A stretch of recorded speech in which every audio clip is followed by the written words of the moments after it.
Hello everyone. आज के इस वीडियो में मैं आपको तृतीय कर्नाटक युद्ध पढ़ाने जा रहा हूँ। देखिए फ्रेंड्स, मैंने आपको पिछले वीडियो में प्रथम कर्नाटक युद्ध और द्वितीय कर्नाटक युद्ध के बारे में पढ़ा दिया था। आज के इस वीडियो में मैं आपको तृतीय कर्नाटक युद्ध पढ़ाने जा रहा हूँ। ठीक है, देखिए फ्रेंड्स, मैं आपको मॉडर्न हिस्ट्री पूरा पढ़ाऊंगा, डिटेल वाइज पढ़ाऊंगा। टारगेट की तरह नहीं पढ़ाऊंगा, बल्कि आपको पूरा का पूरा मैं फाउंडेशन की तरह ही पढ़ा रहा हूँ। ठीक है फ्रेंड्स, तो चलिए आज की इस वीडियो में मैं आपको तृतीय कर्नाटक युद्ध के बारे में पढ़ा देता हूँ। ठीक है, देखिए तृतीय कर्नाटक युद्ध जो हुआ था वो हुआ था 1758 से 1763 ईस्वी। ये चीज़ आप याद रखेंगे क्योंकि ये एग्ज़ाम में पूछा जाता है।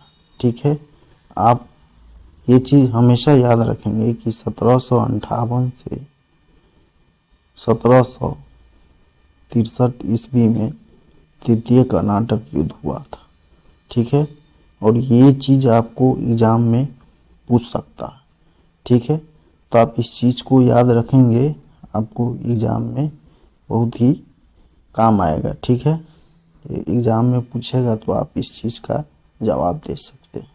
चलिए आज इस वीडियो को कंटिन्यू करते हैं और उसके बाद आगे देखेंगे। आगे मैं आप लोगों के लिए एक टेबल बना दिया है ना, और जितना युद्ध हुआ था उसको टेबल वाइज मैंने एक टेबल वाइज बना दिया है। उसमें आप सभी को डेट वाइज दे सकते हैं और कौन कौन सी युद्ध हुई थी और कौन कौन सी संधि हुई थी उस सब को एक टेबल के फॉर्म में मैंने लास्ट में बता दिया है। ठीक है, तो अब इस वीडियो को देखते रहिए। मैं आपको कुछ पहले डिटेल वाइज बता देता हूँ, उसके बाद टेबल से आपको बता दूंगा। ठीक है, चलिए आगे कंटिन्यू करते हैं।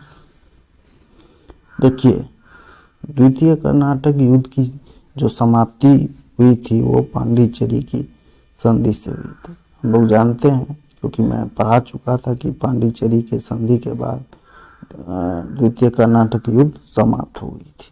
ठीक है, लेकिन हुआ ये कि पांडिचेरी की संधि से तो द्वितीय युद्ध समाप्त हो गया, लेकिन हुआ कि पांडिचेरी के ठीक है फ्रेंड्स, देखिए पांडिचेरी की संधि से तो मतलब द्वितीय कर्नाटक युद्ध समाप्त हुई, लेकिन हुआ ये कि पांडिचेरी की संधि के बाद ये जो पांडिचेरी की संधि हुई थी वो क्या हो गई, अस्थायी हो गई। माने वो संधि का कोई फायदा नहीं हुआ, है ना। उसके बाद फिर जो है 1756 ईस्वी में एक युद्ध फिर शुरू हो गया। उस युद्ध का नाम है सप्तवर्षीय युद्ध। यानी कि इसका तात्पर्य ये है कि ये 7 वर्षों तक युद्ध चला। जब 7 वर्षों तक युद्ध चल रहा है यूरोप में, तो वो जो युद्ध है वो भारत में भी मतलब होने लगा, अंग्रेज और फ्रांसीसियों के बीच। ये सप्तवर्षीय युद्ध आपका फ्रांसीसी और अंग्रेज के बीच में चल रहा था। कहाँ चल रहा था, तो यूरोप में चल रहा था। तो वही युद्ध जो है फिर भारत में भी चलने लगा। इसका वजह से ये हुआ कि यहाँ तृतीय कर्नाटक युद्ध प्रारंभ हो गया, हाँ। जिस कारण क्या हुआ, देखिए सप्तवर्षीय युद्ध शुरू हो गया यूरोप, जिस कारण भारत में भी युद्ध होने लगा, है ना। उसी के कारण तृतीय युद्ध जो है भारत में प्रारंभ हो गया। ठीक है, उसके बाद हुआ क्या कि 1758 में फ्रांसीसी, देखिए 1758 फ्रांसीसी सरकार ने सेनापति काउंट होगा, काउंट डी लाली को विशाल सेना के साथ भारत भेजा। काउंट डी लाली कौन था, तो सेनापति था किसका, तो फ्रांसीसी सरकार का, है ना। उसको नियुक्त करके भेजा था भारत में। ठीक है, उसके बाद हुआ क्या कि काउंट डी लाली जो है भारत आने के बाद बंगाल राज्य में गया और अंग्रेजों के बस्ती फोर्ट सेंट डेविड पर घेरा डाल दिया। किस पे? तो फोर्ट सेंट डेविड पर घेरा डाल दिया, है ना। और 1758 में उस पर कब्जा कर लिया। बंगाल में एक फोर्ट सेंट डेविड मतलब था, ठीक है। उस पे क्या किया तो मतलब उसके बस्ती पे काउंट डी लाली घेरा डाल दिया उस पे, है ना। और उसके बाद 1700 जो बंगाल पे जो घेरा डाला, है ना, 1758 में फोर्ट सेंट डेविड पर। उसके बाद 1758 में क्या हुआ तो उस पर कब्जा कर लिया, ठीक है। उसके बाद हुआ क्या कि एक जगह था तंजावुर पर मतलब घेरा डाला, है ना। लेकिन यह घेरा लंबे समय तक रहा, जिसका फायदा अंग्रेजों ने उठाया और अंग्रेजों ने एक सैनिक टुकड़ी बंगाल से तंजावुर की ओर भेजी। उसके बाद काउंट डी लाली जो है मजबूरी में क्या किया, तंजावुर पर घेरा हटा लिया, जिससे फ्रांसीसियों का प्रभाव में क्या हुआ, कमी हो गई, है ना। जिससे फ्रांसीसियों के प्रभाव में कमी आ गई, ठीक है।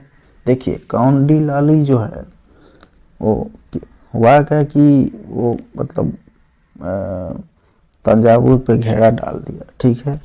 और उस पे मतलब वो चाह रहा था कि इस पे मतलब इसको हथियाया जाए, तो उसने उस पे घेरा डाल दिया। और उसके बाद जिससे फ्रांसीसी की जो शक्ति थी उसमें कमी आ गई। अंग्रेज मतलब शक्तिशाली था उस समय। उसके बाद आगे देखते हैं।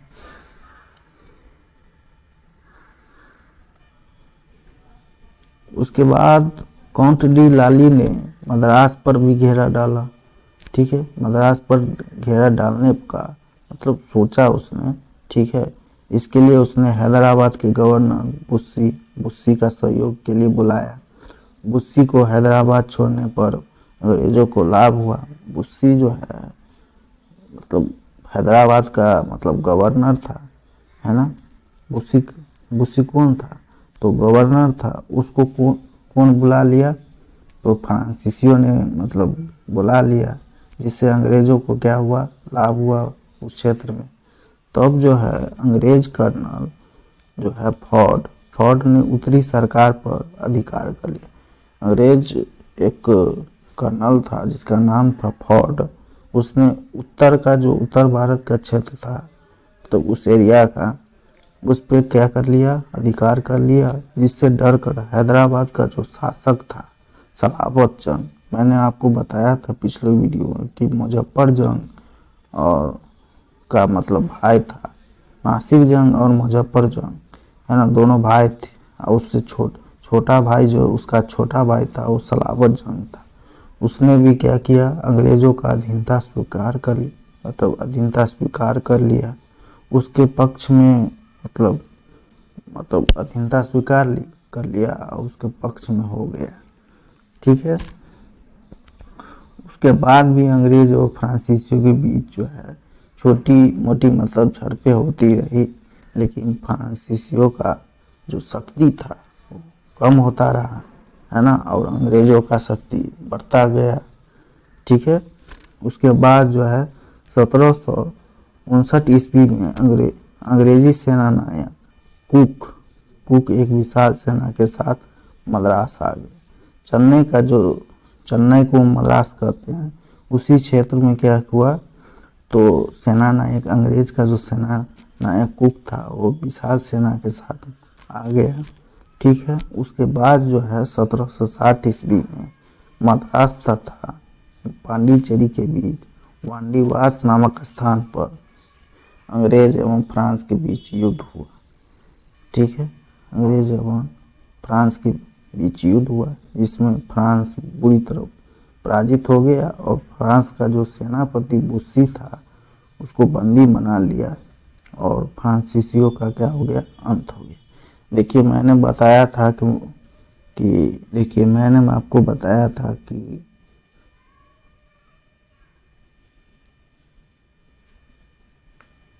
1760 में वांडीवास का युद्ध हुआ था और 1700 उससे पहले वांडीवास के युद्ध से पहले 1759 ईस्वी में वेदरा का युद्ध हुआ था।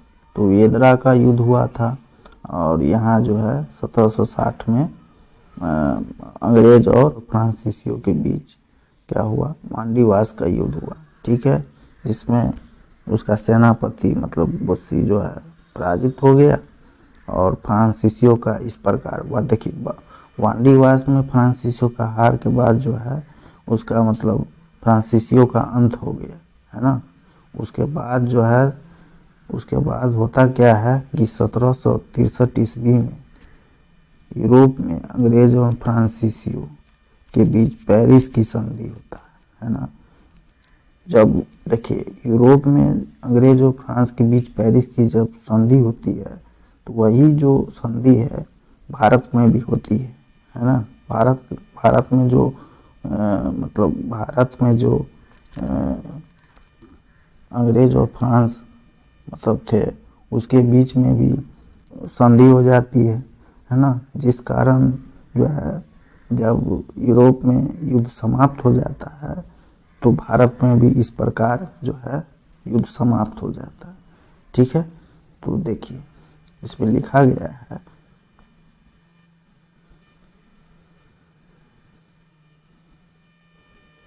कि 1763 में ईस्वी में यूरोप में अंग्रेज और फ्रांस के बीच पेरिस की संधि होती है ना। उस संधि होने के बाद कर्नाटक युद्ध क्या हो जाता है, समाप्त हो जाता है। ठीक है फ्रेंड्स, इस प्रकार क्या हो जाता है, पेरिस की संधि के बाद कर्नाटक युद्ध समाप्त हो जाता है। तो फ्रेंड्स कर्नाटक युद्ध जो है इस प्रकार समाप्त हो गया है। मैंने आपको तीनों युद्ध पढ़ा दिया है। ठीक है, अगर किसी स्टूडेंट को अगर कोई प्रॉब्लम हो तो हमें कमेंट में आप ज़रूर बताएंगे। ठीक है, चलिए आगे मैं आपको टेबल बता देता हूँ, क्योंकि मैंने वीडियो शुरू होने से पहले बता दिया था कि मैं आपको एक टेबल बताऊंगा। तो चलिए उस टेबल को आप देख लीजिए, जिससे आपको एग्ज़ाम में फ़ायदा मिलेगा। ठीक है, चलिए देखते हैं।